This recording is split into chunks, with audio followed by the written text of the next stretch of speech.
Muito bem, estamos de volta com o nosso Gazeta Entrevista desta noite. Olha, eu vou bater um papo neste segmento do nosso Gazeta Entrevista com o repórter da Rede Record, Vinícius Donola. Ele está de volta a Rio Branco. Olha, bati um papo com ele há exatamente um ano.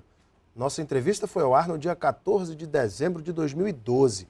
E o Donola nos falava naquela época, quando veio participar do Prêmio do Ministério Público de Jornalismo, sobre suas pretensões de uma série de reportagens na região amazônica, aqui no Acre exatamente, Seringal, Cachoeira, Geoglifos, e olha só, o homem fez aí a série de reportagens sobre os 25 anos da morte de Chico Mendes e, obviamente, sobre os geoglifos e tudo o que se refere à questão ambiental.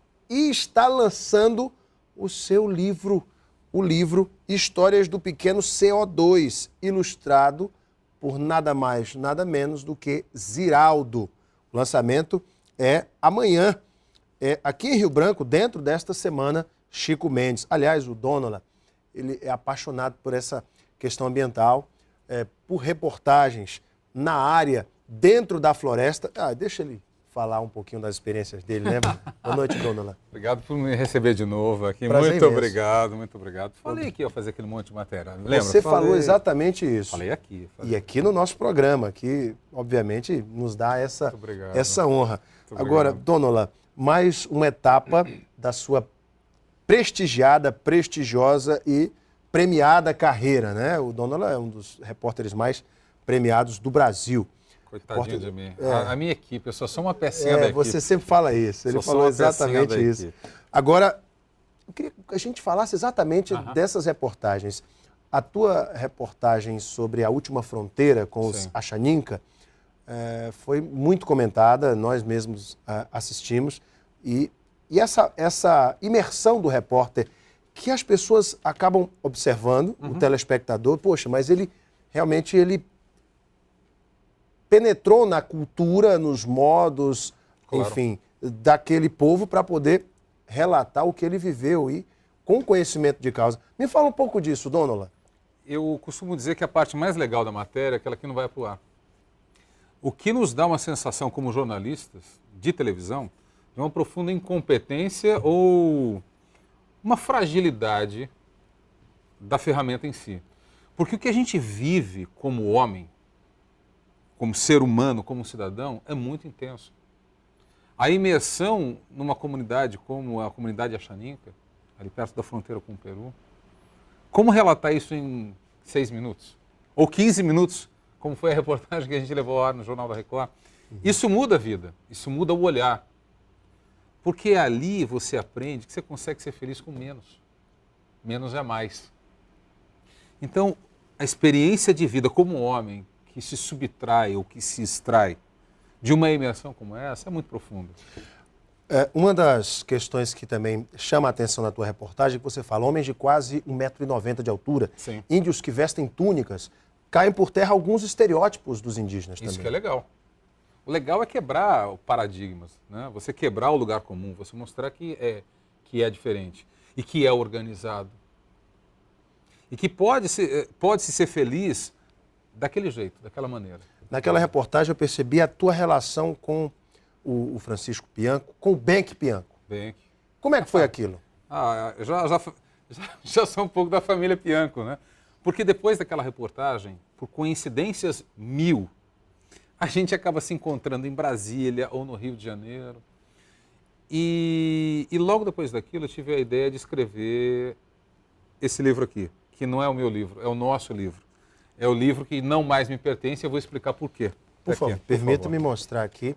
Por favor, Jailton. Esse livro não mais me pertence. Os direitos autorais desse livro foram todos doados para a etnia Achaninca, para o projeto educacional para as crianças lá da comunidade. Por isso que eu comecei falando da tua reportagem na tribo Achaninca, na etnia, porque daí redundou esse projeto que você está lançando amanhã aqui em Rio Branco, dentro da semana Chico Mendes, Histórias do Pequeno CO2 com ilustrações do Ziraldo. O Ziraldo não pôde vir.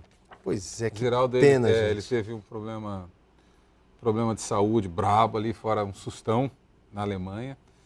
Recentemente, mais um sustinho ali no Rio de Janeiro, então o médico falou, não vai.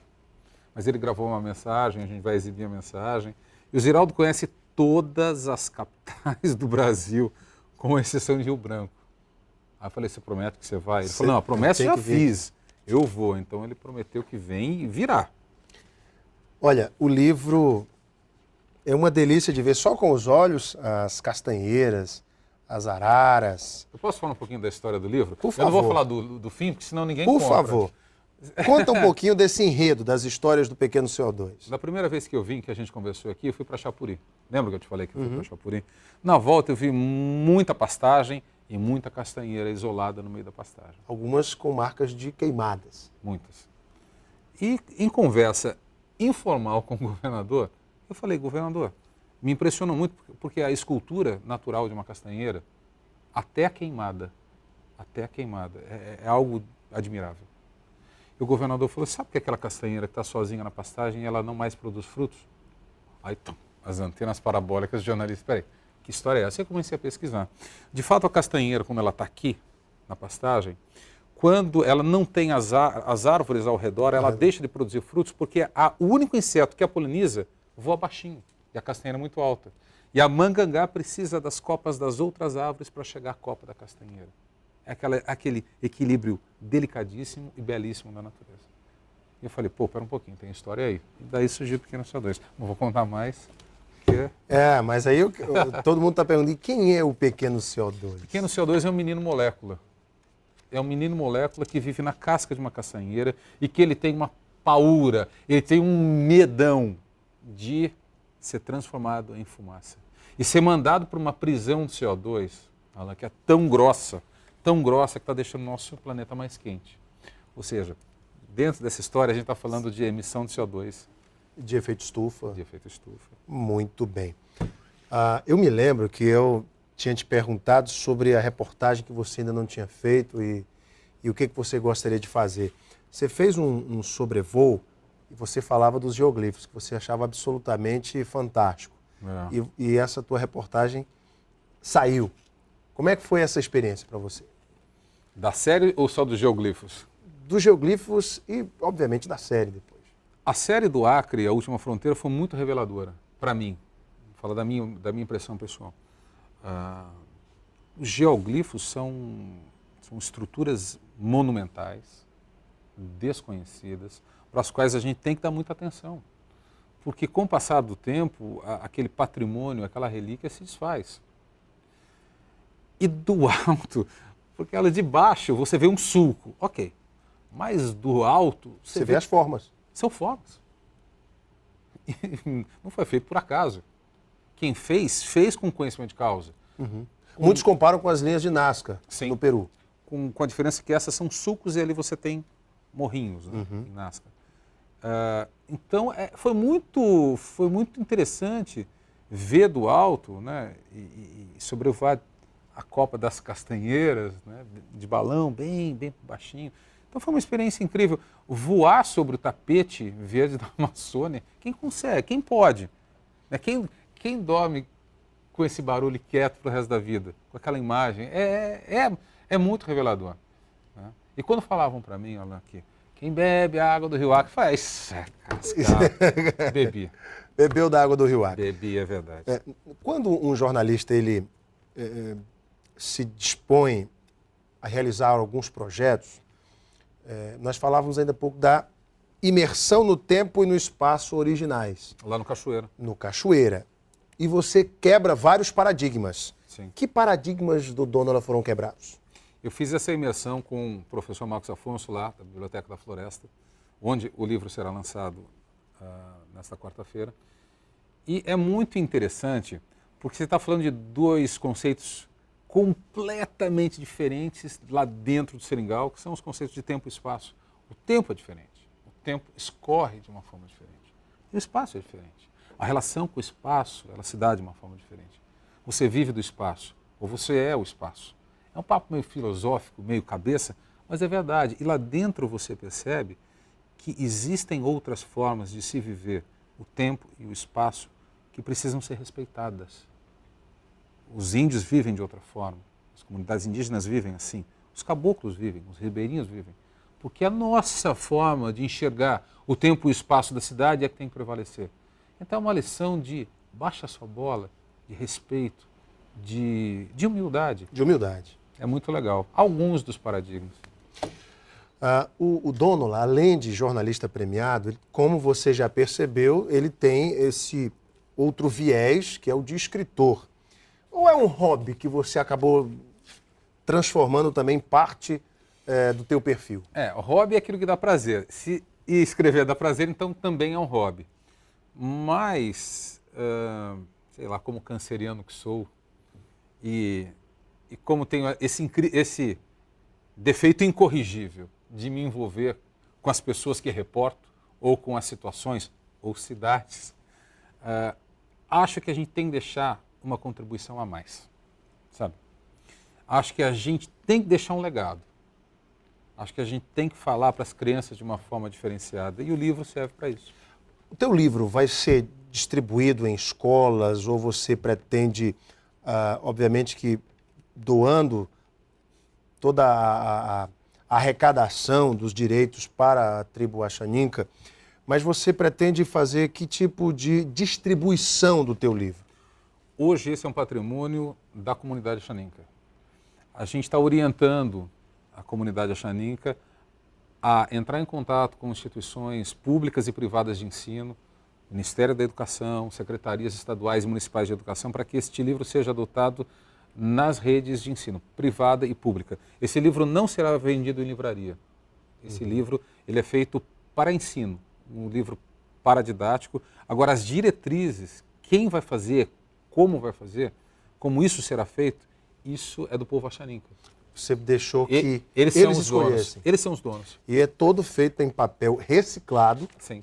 Tá? É todo feito em papel reciclado, com ilustrações simplesmente deliciosas do Ziraldo. Demais, né? A gente se reconhece aqui, porque quem não leu Turma da Mônica, quem não... Menino Maluquinho. Menino Maluquinho e tudo mais, a Turma da Mônica é do Maurício de Souza, né?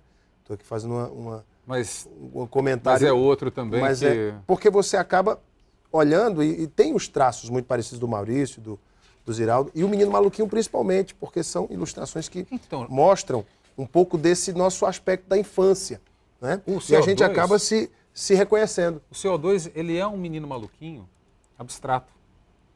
E aí a gente ficou, Ziraldo, como que vai desenhar uma molécula? Porque ele é um menino molécula, CO2, uma molécula de carbono, 2 de oxigênio, com o tamanho de uma castanheira. Aí ele foi muito sutil, ele desenhou algo abstrato. Ele é uma abstração, é um menino abstração, é um menino maluquinho abstração. É legal. Sensacional. É legal. Lembrando que o lançamento acontece nesta quarta-feira.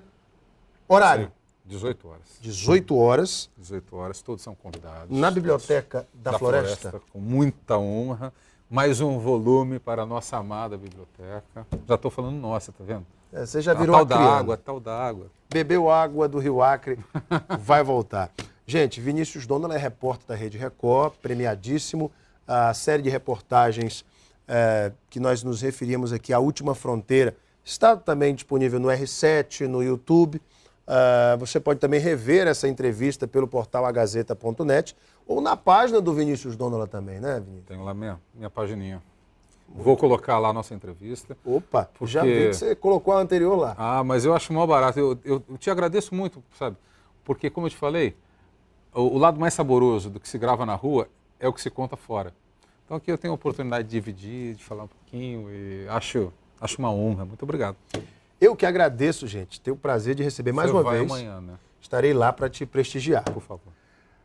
Vinícius Dónola, mais uma vez aqui no nosso Gazeta Entrevista. Obrigado pela tua vinda. Muito obrigado, Sucesso. Adorei. Tá? Deus te abençoe. Amém. Sempre. Amém. Para vocês de casa que nos acompanharam, muito obrigado pela audiência, pelo carinho. Um beijo imenso a todos, fiquem com Deus no coração e até amanhã.